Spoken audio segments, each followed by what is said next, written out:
This weekend sees us arrive in Shanghai for the Chinese Grand Prix. First up is today's practice session. Hey guys, my name's CJ Gaming and today I'm back with another video, and today I'm back with the saving part, trying to save Jolene Palmer's career mode. It is the turn of the Chinese Grand Prix, and before we get into the actual race and all this, sorry the quality of this video isn't the best. I recorded in the wrong settings, I'm an absolute idiot. But anyway, I hope you do enjoy, so yeah. But in practice, we're just trying to feel the car, see how it's doing, trying to see how good the medium tyres were, what times we could set on them, and see if it was worth running in the race. But we only set a couple of laps. We set a lap of a 1:41, which goes faster than Hamilton on the softs. But then we go to the super softs to try and see what our actual qualifying lap is. So we go 9th. We try and try and set a fast time. From wherever in the world you join us today for this F1 qualifying session here in Shanghai, China. But now it's the turn of qualifying. We're going to start a qualifying 3 lap just to see. Well, this is just getting the top 15. We need to try and do that. And the first sector with 20 seconds, I think. I can't see it really. 30 seconds being Daniel Kvyat sets the initial time, but he's in a Toro Rosso, so we should be able to beat that. We go past with a 1:37. We can't beat Hulkenberg though, but at the end of Q1 we're only 1 place behind Hulkenberg, which is pretty good, considering he's the better driver. Now in Q2 we're going to try and get into the top 10, see how well we can do. End of the first sector we set a 25, I think that says 7 or 9. I'm sorry, it's just the quality, I can't read it.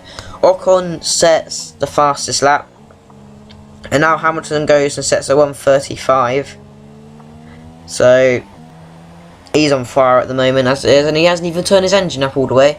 At the end of that lap we go 2nd, which is pretty good. We beat Kvyat and all that. But at the end of Q2 we've beat our teammate, we've out qualified him, we've come 7th. He's starting 13th, so he does get a choice of tyres though. So that's the only good thing about starting outside the top 10. So a midfield team, you want to aim to qualify 11th, so you get new tyres, and also you're not that far behind the grid. But I go set a flying lap. I leave the garage too late to go set a flying lap. We're down the start straight, and then I ran out of time, unfortunately.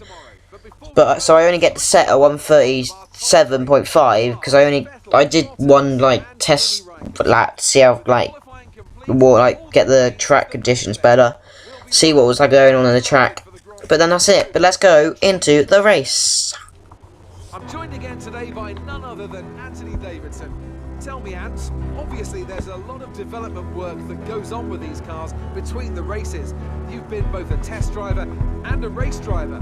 What differences are there in the way you approach those roles? Interesting question, Crofty. They're two very different mindsets. I mean, when I tested for BAR, we had full in-season testing where, per driver, you'd cover up to 15,000 kilometres per season. And in that role, it was more about working for the team, trying to help them improve the car and drive as systematically as you could, so that data can be analysed in the most consistent way. When you're lining up on the grid for a race, however, your frame of mind is all about what you can get out of the situation on that day, and the car's the tool to help you achieve what you want. You still want to focus on setup, of course, but it's more about the here and now, getting yourself as far up the field as possible, and less about development work for the future. We're almost ready to go then. This is what the starting grid looks like for today's race. Sebastian Vettel has a clear track ahead of him today. He starts in pole position, and Valtteri Bottas will line up alongside. Looking down the rest of the grid, we have Raikkonen, Hamilton, Daniel Ricciardo, and Verstappen, Perez, Kvyat, Massa, and Jolene Palmer, Ocon, Sainz, Nico Hulkenberg, and Magnussen, Alonso, Grosjean, Lance Stroll, and Stoffel Van Dorn, Wehrlein, and Marcus Ericsson rounds off the grid. And now it's time to head down to the track. So yeah, now it's this is our strategy. So yeah, I tried to use the mediums, but then they wouldn't stretch all the way to the end, so we still would have had to do a 2-stop.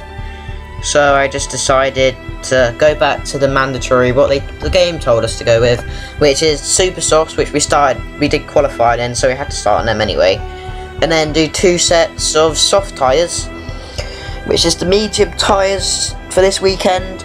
But yeah, hopefully we can have an amazing start into turn. Oh no, turn 1's pretty hard to get overtakes in. It's more about it's more about the second apex of turn 1, where it actually tightens up. You could say it's turn 2, but I say it's turn 1. I don't know what it actually is classed as, but also this is one of my favourite shots. Down the long, kilometre-long straight, with the cars just weaving back and forth. That is a nice shot. But now we're forming up on the grid. Most people starting on the super soft, so it looks like most people going for the 2-stop. Not many people mixing the strategies up. But now we've got 2, 3, 4, 5 lights, and away we go. That was a long delay. I was going away for a long time.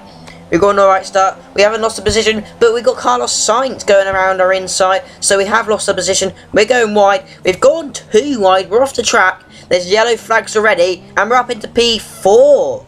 There's been a massive collision behind us. This is on board of us. We've got Sainz on the inside. We've gone understeered wide. There's been contact between the Red Bull and the Mercedes. I'm not sure who it is. Here we go. I think it's Bottas on Ricciardo. Yes, it is Ricciardo. And they've also collected the other Red Bull. And that's just caused a traffic jam. But we're now up into P4. And a virtual safety car is being deployed. I said I wanted a good start, but I've gained 6 positions. And I haven't even actually done them legit. I've just gone wide and made a mistake, but I've gained 6 positions. That's amazing. That's probably the best start we could have had. But now we got Ricciardo going around our inside on the S section. We've had a bit of contact.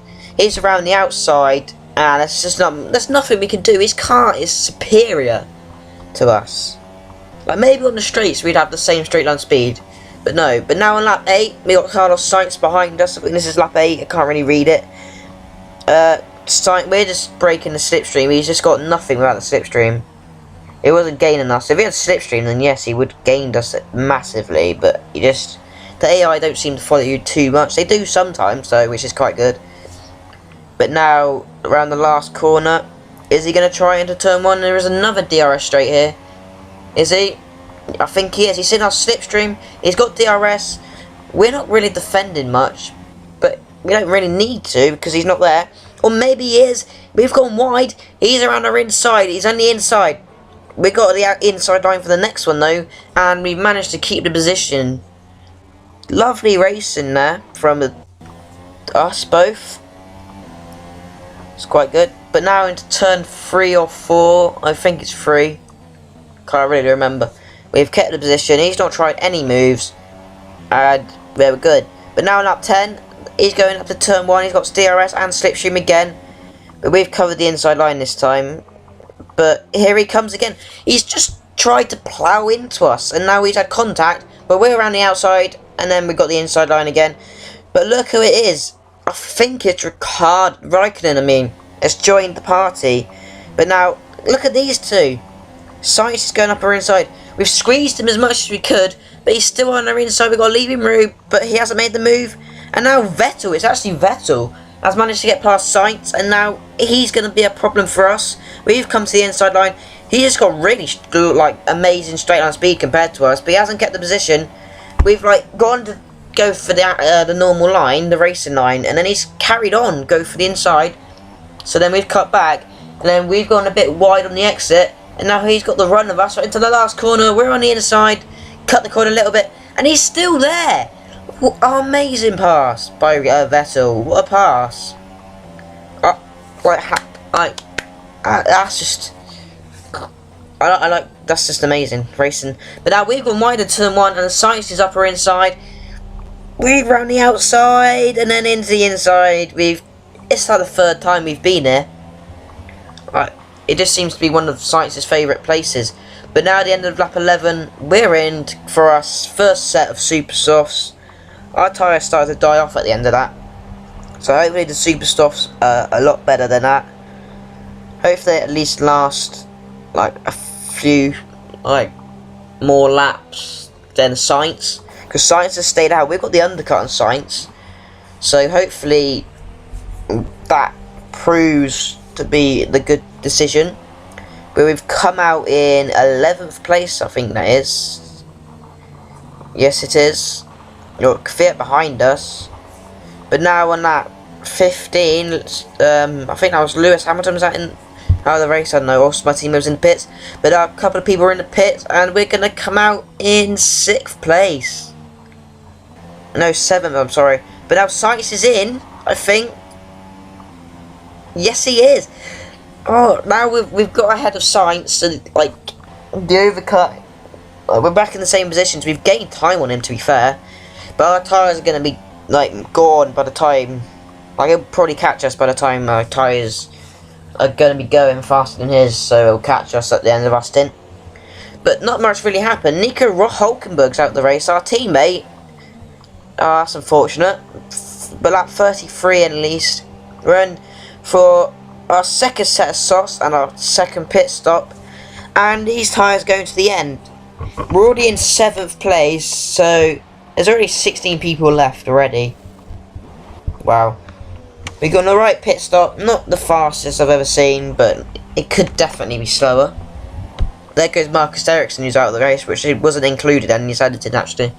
But we've come out in 10th place, and Verstappen's ahead of us. But now we've overtaken Bottas, Magnussen, Sainz. We're back in front of Sainz, as he's now stopped for his second set of soft tyres. Sorry, I don't know which lap that is because I can't read it. But this is on lap 36, down to the hairpin, the second to last corner. We're up the inside of Verstappen, and we've got the move done. Lovely move there. And we've left him in our dust. But now, if you look at the top, Verstappen has just been overtaken by Bottas, which he's going to be coming after us. But now on lap 46, going on to 47, he's slipstreaming us. He's going to try around the outside into turn 1. Is he going to make it? We've actually cut off the outside line. He might have ducked in the inside, but we've cut that off as well. So we're now in, we've kept the position of P5, but now Bottas is just going to have straight line speed on us, and probably cornering speed on us as well, because his car is just immense. It's amazing.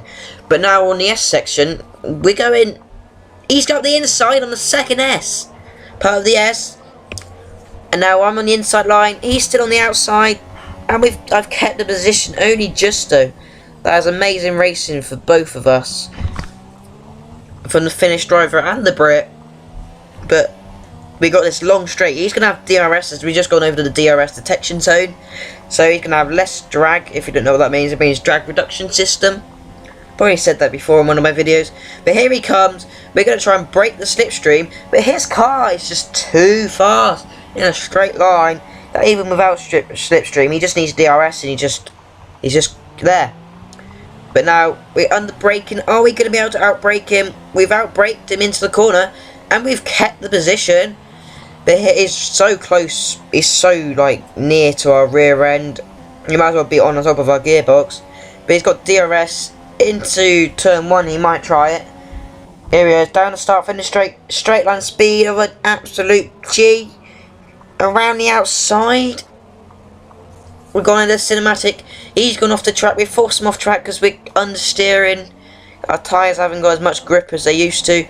He's down at the inside, and we've gone wide, and he's got the position from us, unfortunately. And this is all helping Verstappen close up. Look how close he is now. But we're now into P6 now. But now we might be trying up the inside of Bottas, and we've got the position, but he's still around the outside, and he's kept the position already again. So that's quite annoying. We tried, but that's it. But now on lap 55, we got lapped by Vettel, but now Vettel's won. So this is the last 2 corners. We got Verstappen. I thought he was going to try into the last corner, but my second to last corner, but he didn't. But now around the last corner, we're going to come home in a pretty decent P6, not going to lie.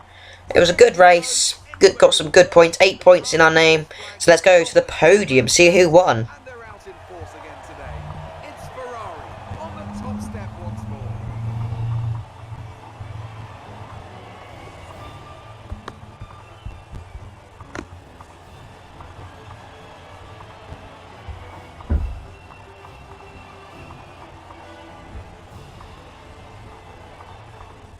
Moving on to the driver of the day then. Anthony Davidson, who would you go for? Let's give it to Kevin Magnussen. That was a commanding performance today. Very impressive indeed. So yeah, Vettel won, Kimi Räikkönen comes second, and Lewis Hamilton rounded off the podium. We're in P6, so quite a good race for us. We've also got Kevin Magnussen 8th place, pretty good race for him.